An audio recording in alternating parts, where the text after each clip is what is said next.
What's going on, everybody? This is Joe. And Amy. And we are here with the continuation of our review of the Varia decks. This one being obviously the 6th Blade.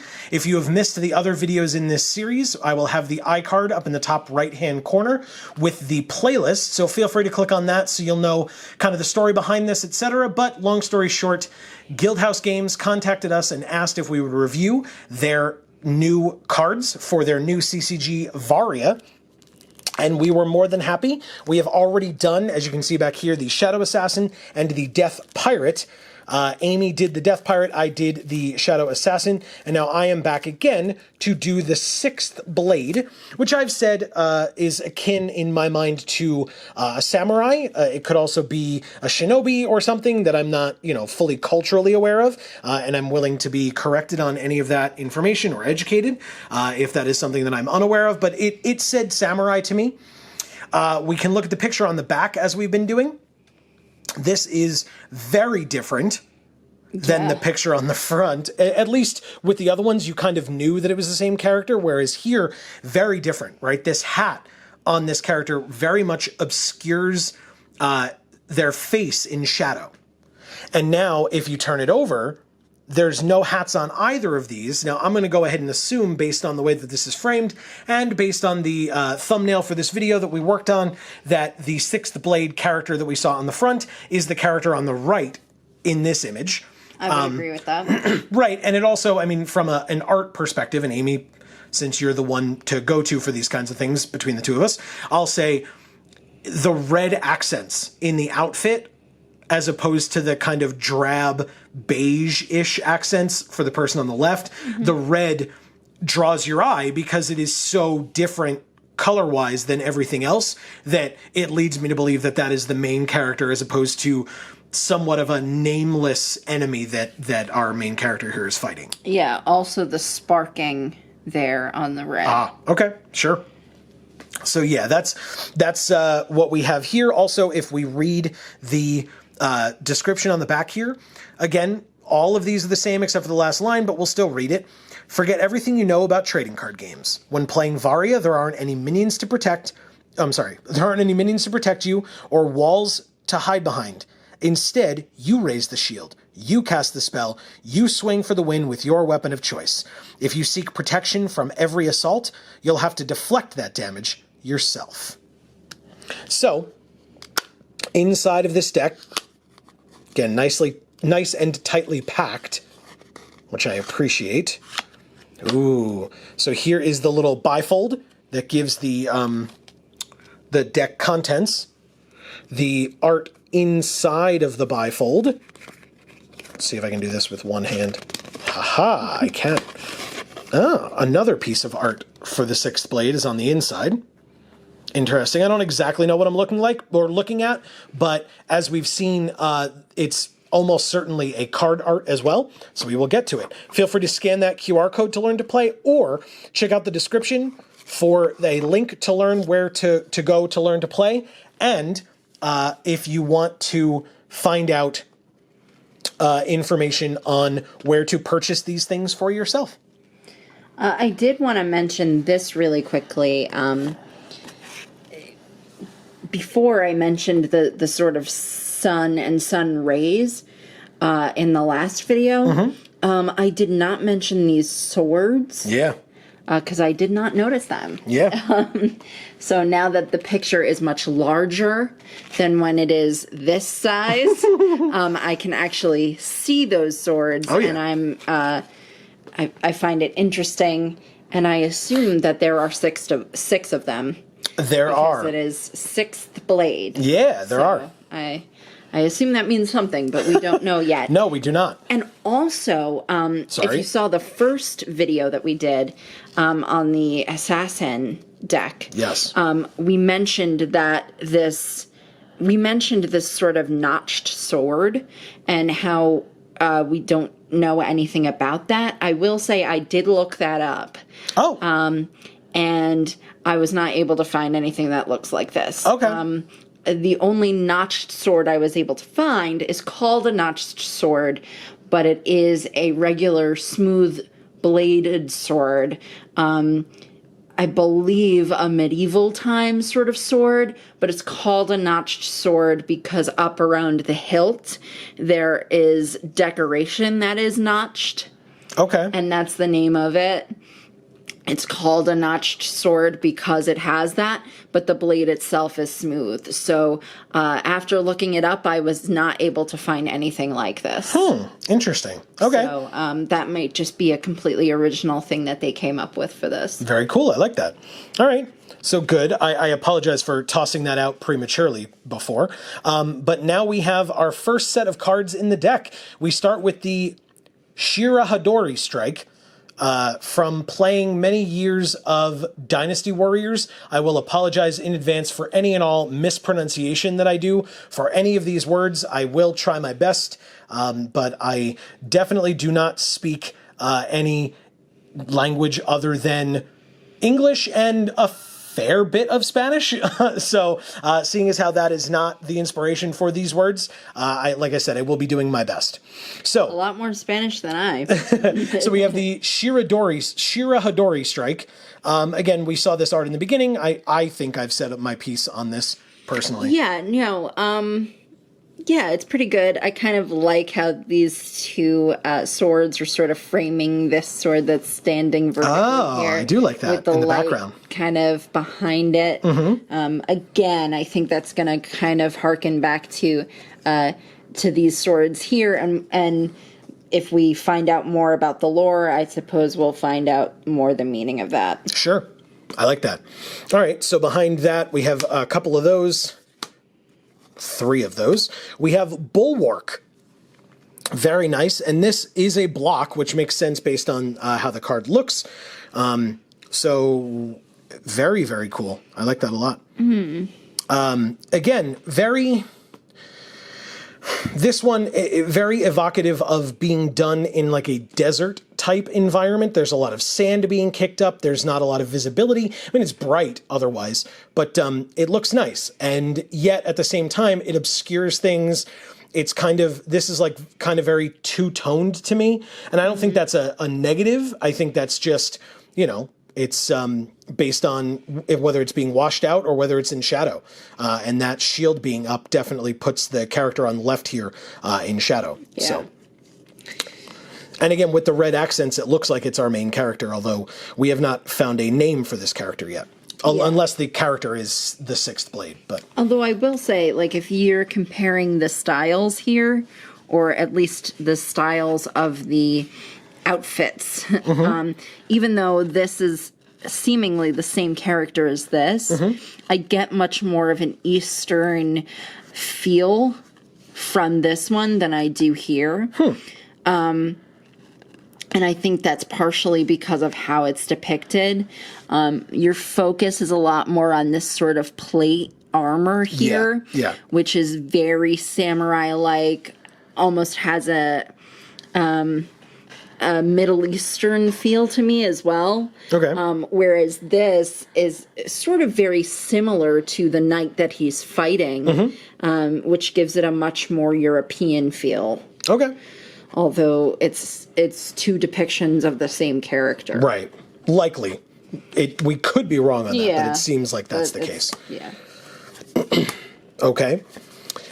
Indomitable Drive is another block.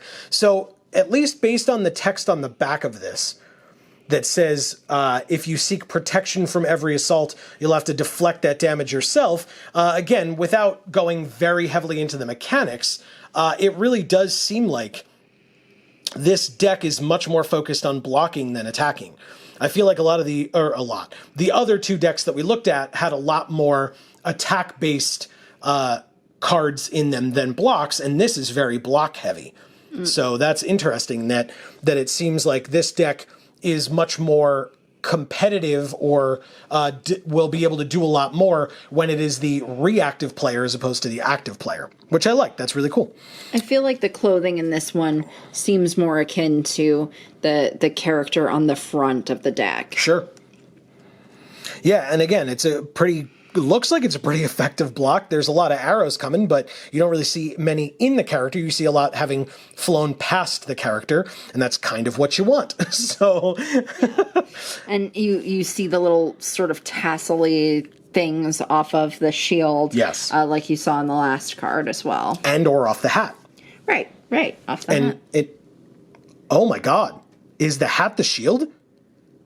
Oh my God, is it? Yeah. It totally is. It absolutely is.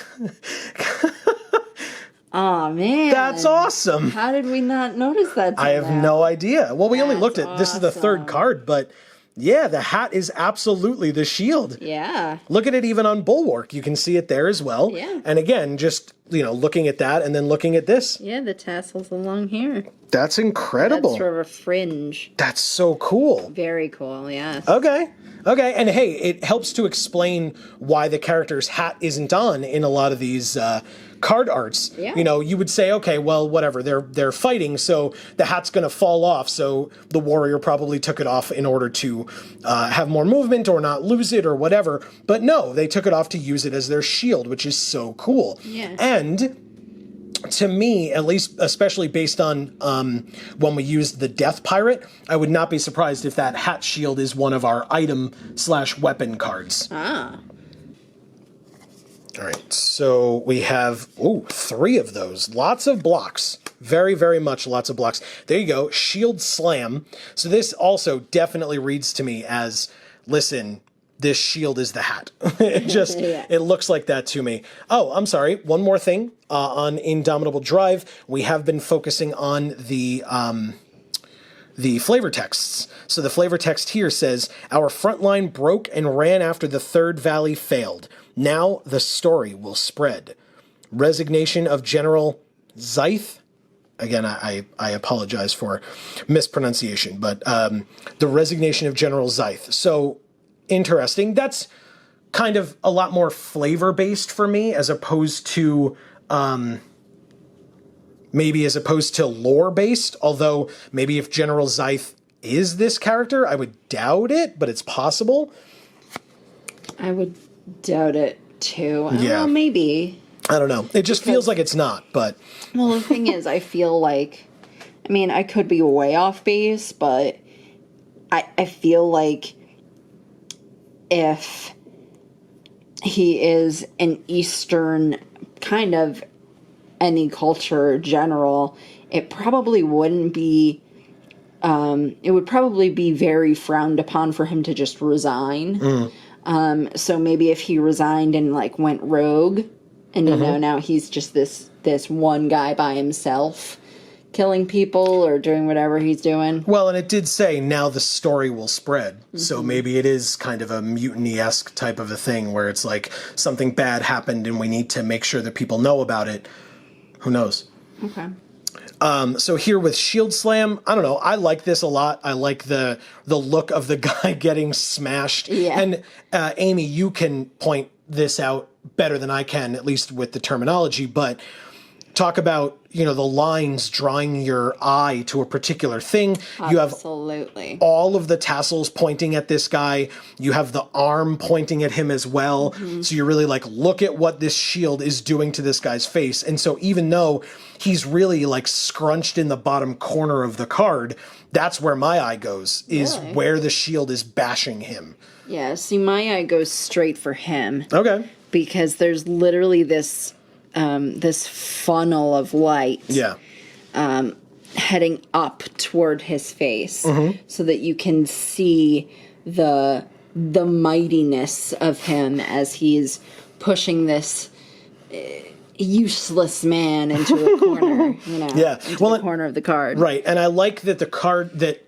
the guy isn't really cut off in the corner there. He's almost fully visible. So it even further makes it look like he's being smushed in the corner. Yes. Right?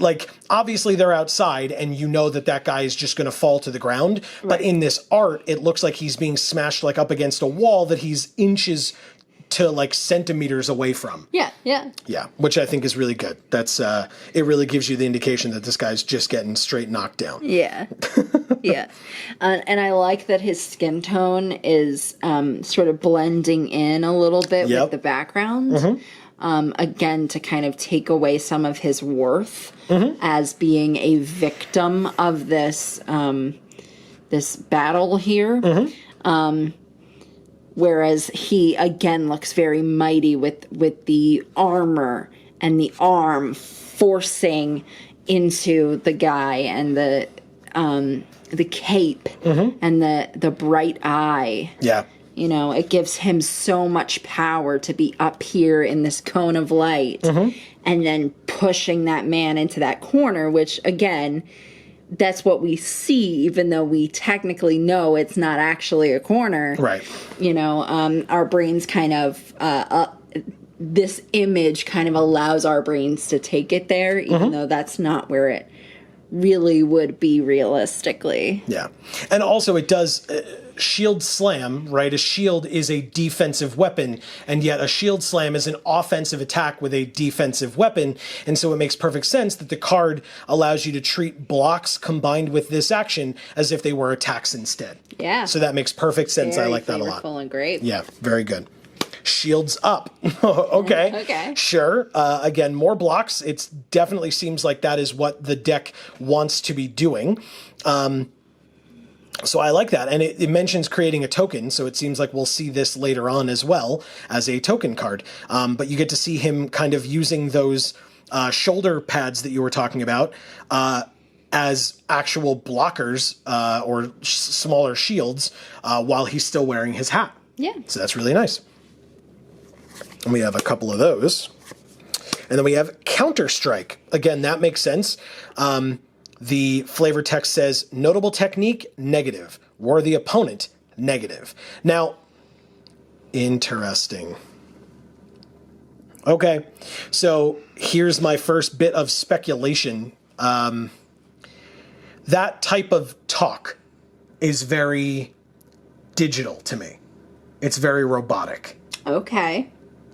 Notable technique, negative. War the opponent, negative. Yeah. Like, usually when you hear that type of talk, it's from some type of a robotic or an artificial intelligence. And this character looks metal to me. And, you know, it's not necessarily armor. I wasn't sure if it was just that they were covered in metal, or maybe they had some amputations, perhaps. And so Some they had metal limbs. replacements. Correct. They had limbs replaced. But this flavor text alone kind of leads me to believe that maybe this truly is just a straight robotic character. Yeah, it might be. Maybe we'll find out more about that. Because there's a lot of metal there, especially the head, which made me think of like a cyborg or like Nebula from Guardians of the Galaxy. Yes, precisely. But, I mean, she doesn't talk like that. No, she does not. So it might straight up just be a robot. Right. And I will even say it would make a lot more sense if this character is a robot for how they're able to carry a shield as a hat. Yeah. Right? Like if it were if that were a real shield, whether it's made of metal or what, like if it's able to block arrows and sword strikes and stuff, and you're able to bash your opponents in the face with it, and it's still, you are confident that it's still going to be a good weapon for you to use or blocker for you to use.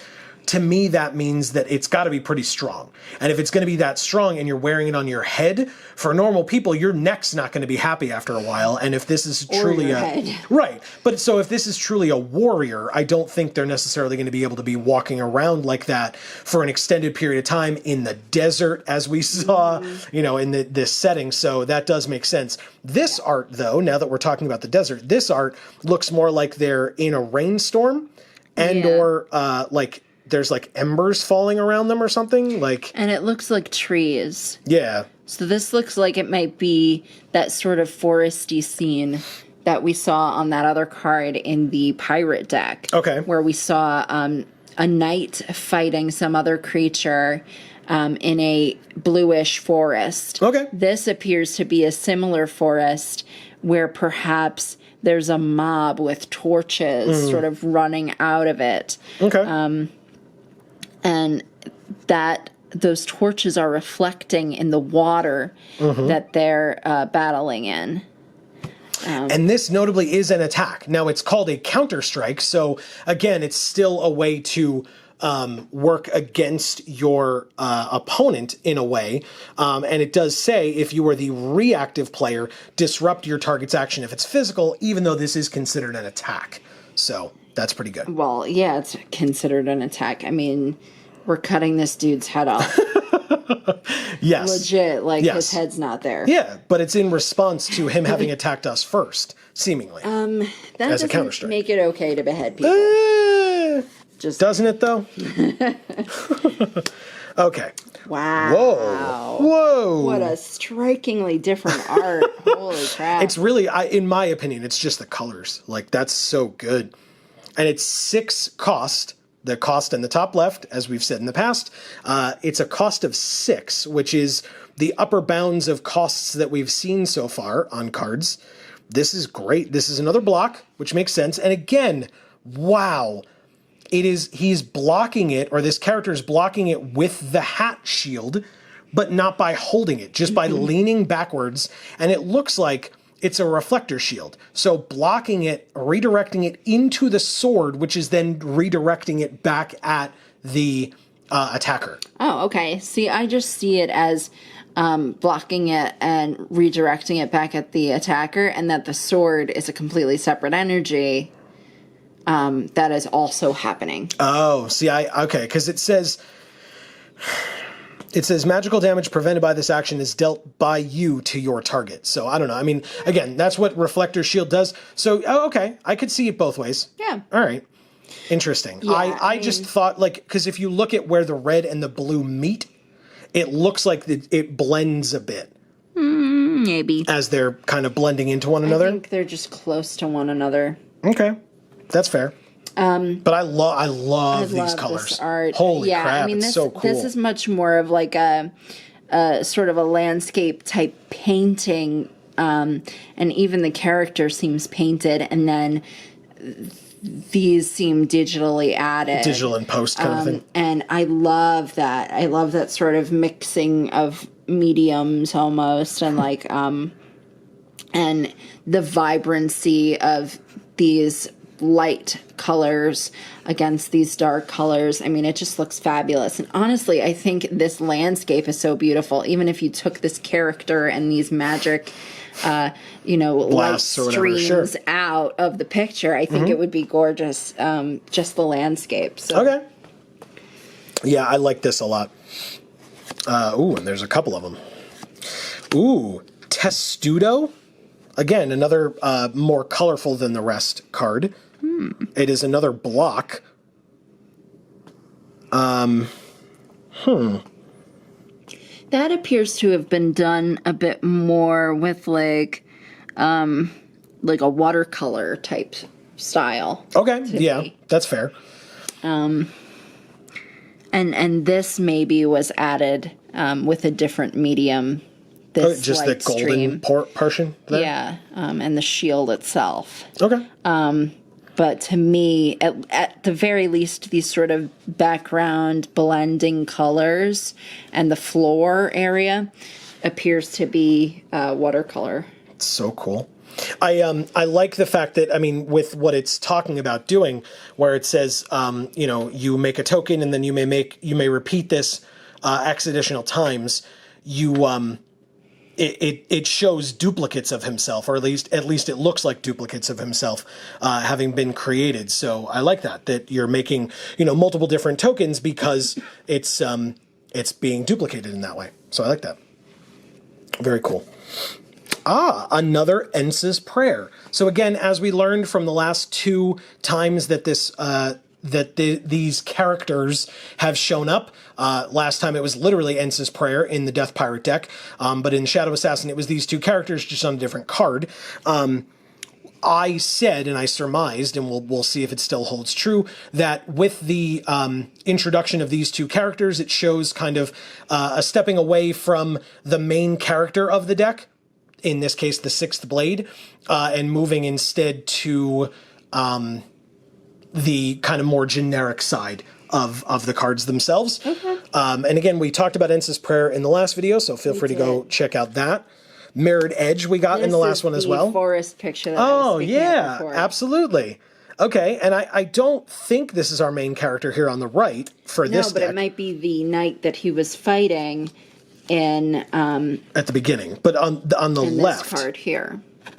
Oh, on the So Counter-Strike this card? gentleman. Okay. Interesting. You mean the person on the... Counter-Strike or... You mean the person on the right, or the person who's getting his... Oh, it's got to be the person who's getting his head chopped. This is him. Because this is our main character. You got it. You're right. You know, and Yeah, this or at guy the beginning. here. Okay. Yeah. Yeah, it's possible. I just don't know who this is. Like a red cape. Huh. Okay. Fair point. I don't know. Maybe this is our character. But it looks like he's It wearing... looks like him. Yeah, but it looks like he's wearing this mask then. Yeah, but this isn't too dissimilar, and he's got the red. Okay. I don't buy it necessarily, but that's fine. But it's an interesting thought. Yeah. And again, it's got that such a cool border. I just love it. It looks so good. Plasma cutter. Very cool. Okay. So again, different headpiece to the Sixth Blade character, but still very awesome. It's a gorgeous art. Yeah. Absolutely gorgeous. Cast off and forgotten, its broken blade burns with a vengeance so hot that no barrier could hope to halt its molten edge. Very cool. Magical attack, air fire. And this background on here almost appears to be more of like a tempera paint. Oh, okay. Because the colors are so vibrant. So it kind of gives you the same look as, say, a watercolor in terms of blending and smoothness. But the colors are so much more vibrant than what you would get in like a watered down watercolor sort of scenario. Okay. Very, very nice. Again, I love the colors here Yeah, the as well. vibrancy of the sword is incredible here. We have more sublimates. We've seen this twice now. So we will... It's another block, though, which works for this deck. A Force Blister. Magical block Arcane. And it says, a good mage thinks fast. A better mage simply reacts. That's a cool line. I like that a lot. And again, it's a block. You know, they're putting up like a little magical shield or a force blister, if you will, in this case. Another one that appears to be digital or partially digital, like maybe the left-hand side is painted and this stuff is digitally added. But the contrast is beautiful. Yeah. The way they capture light is beautiful. It's just great. Really, really awesome. Another one. Defend. I wonder if this card goes in this deck. Holy crap, this is a lot of flavor text. Is there more than one? There is. So the flavor text says, Sherazane's legionnaires carry shields thick enough to stop any onslaught.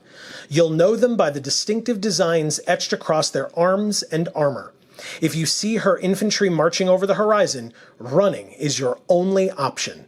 And that quote was from Moravak, Ranger of Westmarch. And again, it's Sherazane's Legionnaires, so again, this is not our main character. This seems to be a different person, but it does show some of the helmets that we've been seeing. So it might be some of the kind of soldiers or knights that we've seen them fighting previously. Looks like it is the person in Plasma Cutter, or at least the headpiece is the same as Plasma Cutter. I don't think they can see that. No, just okay. Yeah, so that's what that shows to me. The horns on the headpiece are a little bit different than some of the other knights that we've seen, but it stands out to me as similar to the Plasma Cutter one. Yeah, I mean, it's very interesting. The sort of ornate swirls that you see on... Oh, it's very detailed on the shield itself. I don't know if you can almost catch gives that. like a druidic-ish sort of feel to the shield. I find it interesting that there's all these sort of raised areas on the shield. I don't know how effective that is as a shield with all those raised areas. Yeah, but they are too also wearing red. Yes. And the sword is very interesting. The swirls on the sword are not true swirls as what's on the shield. Okay. It's much more of like, I don't know, it's much more of like almost like a water depiction or something like that. Okay. And then these almost look like talons as the sort of hilt area. And then there's like a turquoise stone. Right. It's very at the hilt there. interesting. Yeah, cool. I'm not getting like a certain culture or anything from this. Right. It's kind of all over the place and interesting and cool. Yeah, I mean, they're referred to as legionnaires, so that's something. Interesting. Twin strokes. We saw this one in the last one as well. I mean, again, you talked about it there, pretty heavily in the Death Pirate, but I mean, amazing art. So cool. And you also mentioned how this is the art for combat reflexes that this is going up against. The other thing that I would comment on this art, remember how I mentioned that she was dressed kind of like a goddess? Yes. Or perhaps a demon? A demon, right. I think I've come more to the conclusion that perhaps she's a demon, although over here it almost looks like, like a pseudo Olympus kind Mount of Olympus. Kind of a dealie. Sure. I think it's more of like a demon type thing because the sun is like right over her. Okay. So like she's the victim of this assault, but she's the good guy, essentially. Okay.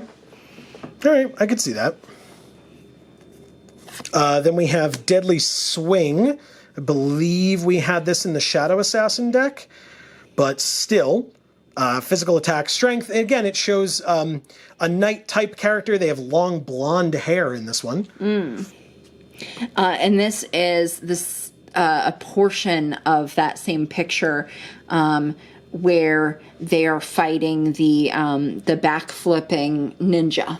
Oh, yes, okay. So in backflip, yeah. Yeah, so we see the wheat field here. Again, we see this shimmering silver item that I still can't quite tell what it is. I thought it was a hammer. It kind of looks more like an incense burner, or it might actually be the item that the mystic monk is standing on. Oh, okay.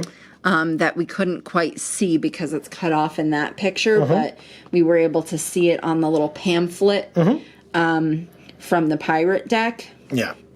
So it might actually be that item, but it kind of looks like an incense burner to me. That's an interesting weapon. I never said it was a weapon. Oh, but you said it was where they were fighting the backflipping ninja. So it looks Just like... because it's in frame doesn't mean it's a weapon. No, but these lines, to me, indicate that it's bringing it down to the ground in an attack against the backflipping ninja. I just saw this line as being a glare coming off of the sunlight that's shining here. Okay. And these other lines, although they mirror it, are just part of the wheat field. Okay. And then I did want to mention from the pamphlet here, in the background, if you look really, really hard, which you guys probably can't, but yeah, they got that.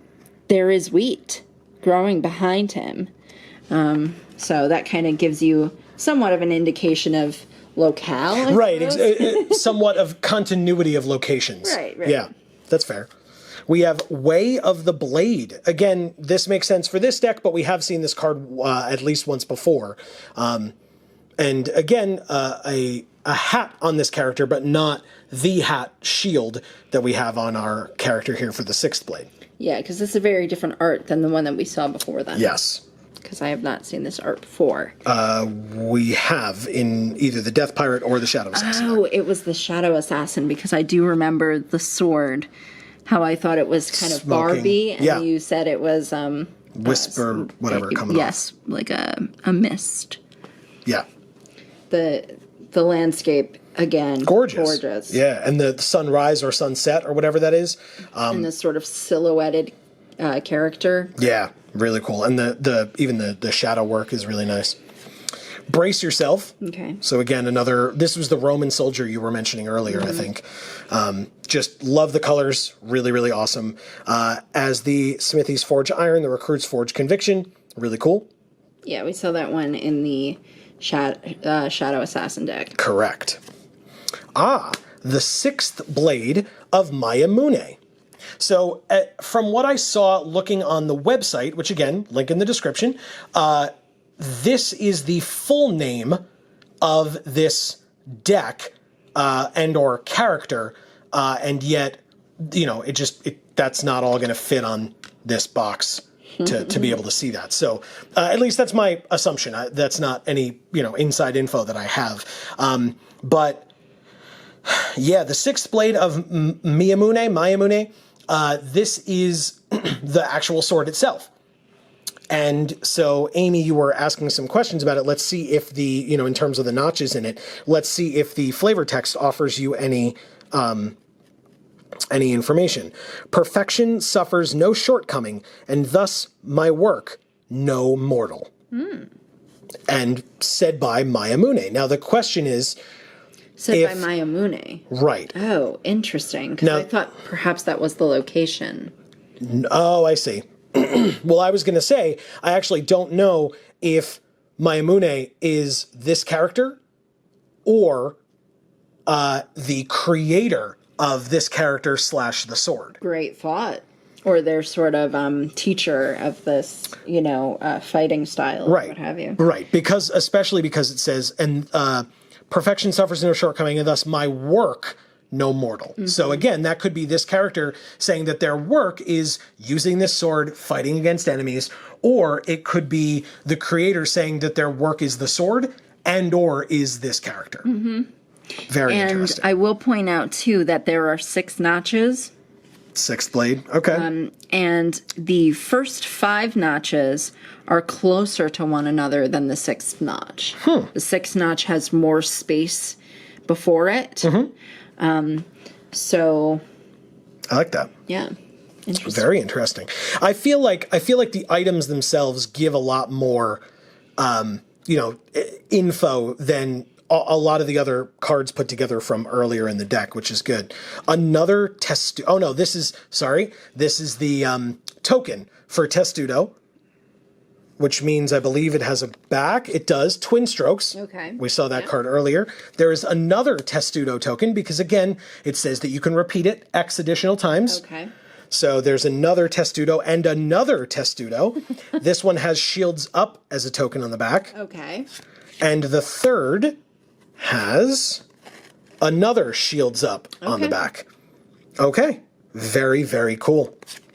Then we have the stacks cards, the miniature cards here. Let me see if I can pull it a little bit closer. We have seen this one in both the Shadow Assassin and Death Pirate decks. Right. These seem to be the generic ones because, again, it's Enraged and Fatigue. Fatigue is a condition, not a card. Neither is Enraged, although... Whoops. Wow. Upside down. This is Chi and Eyes of the Goddess. Oh. So these are new as well, and yet do not seem to depict cards that are available in this deck. Chi clearly seems to be from the Monk deck. Eyes of the Goddess could be anything. I lean towards the Divine Paladin deck with that, but that's really, really cool. Yes, it is. And then, again, we end off, as we did with the last one, with the cutout and assemble for the D6 and the D4. This one being kind of a reddish orange, again, which mirrors the colors of the deck itself that you can see indicated in this text box down below. And then, as Amy mentioned last time, on the back of that cutout slot, you have the other 3 characters that are not depicted on the back of this bifold, and that is not the 6th blade, since that is the main character of this deck, which I also, again, I think that's really smart that they're able to get all 6 of these here. Amy mentioned it's really good advertising. Yeah, it's really good advertising of the different other classes or characters that you can get decks for. And so again, obviously you can see the website here. Please feel free to go check that out if that's something that interests you. But Amy looks like she is going to bring something else up, so I'm obviously not going to... Yeah, I am checking on the whether this is the thing that he is standing on, and he or she, I can't quite tell. It is definitely not the same item. Okay.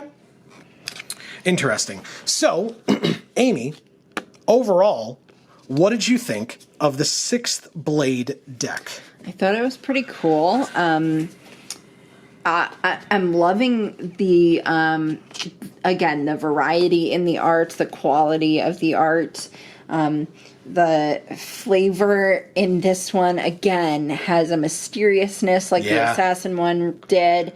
I'm looking forward to finding out more about the lore. Yeah, and I'll also say, with this one, I felt like we got a lot less on the main character than we did in the Death Pirate. Again, is this a robot? Is Miyamune the creator of this character and or the sword? Or is it this character that is Miyamune? These are the questions that I'm left with. But you're right. I mean, even the assassin deck gave you specific information about this assassin. Snake-like, never idle, extra 2 hands, you know, and half hands. Right, gave the name of those hands. Yeah. This has stayed intentionally more vague. Which, again, there are obviously characters that will be more mysterious than others based on their lives and the information that exists about them. So it makes perfect sense. The other thing I'll point out is I really am drawn to how unique this deck seems, in that it seems like this deck is based so heavily around blocking as opposed to attacking.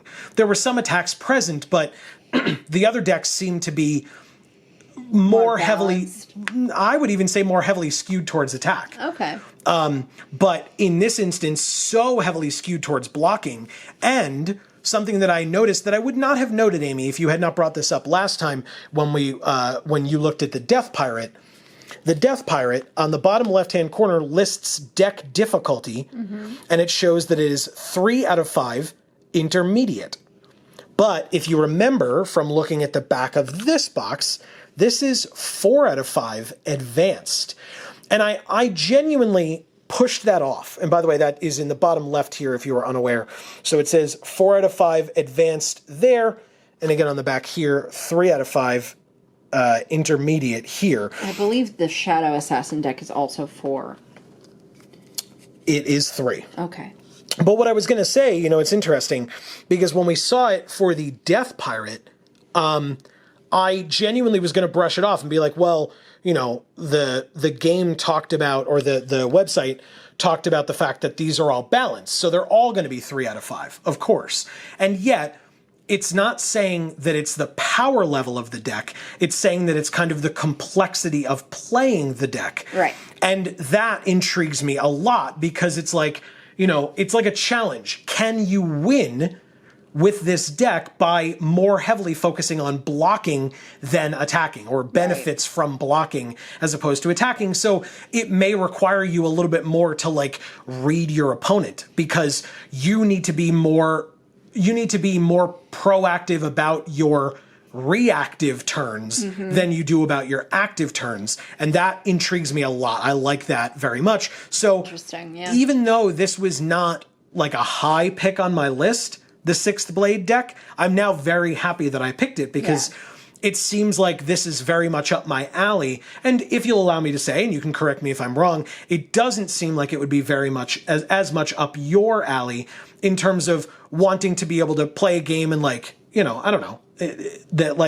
that's a lot more streamlined, right? And as opposed to a lot of complexity when you're first learning the game at the outset. Right. And the types of decks that I'm used to attempting to play in terms of other card games are typically more aggressive. Yeah. Yeah, very, very interesting. I do really hope that you all enjoyed. If you are here from Varia itself, thank you all so very much for joining us. We have been Geek for All. And we do have other channels. We have this channel that does mainly Magic the Gathering content most of the time. So feel free to subscribe here, ring that bell to get notified of when all of our videos come out. Obviously, for now, we are still working through these Varia decks, and we would encourage you to stick around for that as well, whether you are new to the channel or not. Again, as I said, we have other channels as well. We have Gluten Free for All, where Amy over here goes through some gluten-free videos. We will be building up that channel as time goes on, mostly with gluten-free food reviews. And we have Video Games for All, where I take Amy through some classic video games that she never got a chance to experience, and see what she thinks of them with a modern eye on things, as well as an adult eye on things, where some of us may have been a little bit more clouded by childhood nostalgia, etc. Or maybe she just enjoys them as much as we do, and you get to see that joy that someone experiences those games for the first time. So either way, we do enjoy those things, and we hope that you all enjoy the things that we bring to all of you as well. So thank you for joining us either way, whether you are new to the channel or not. And for now, from us here at the Geek for All family of channels, I have been Joe. And I'm Amy. And as we always say, in whichever video of ours you watch next, we will see you all next time. Thanks, everybody.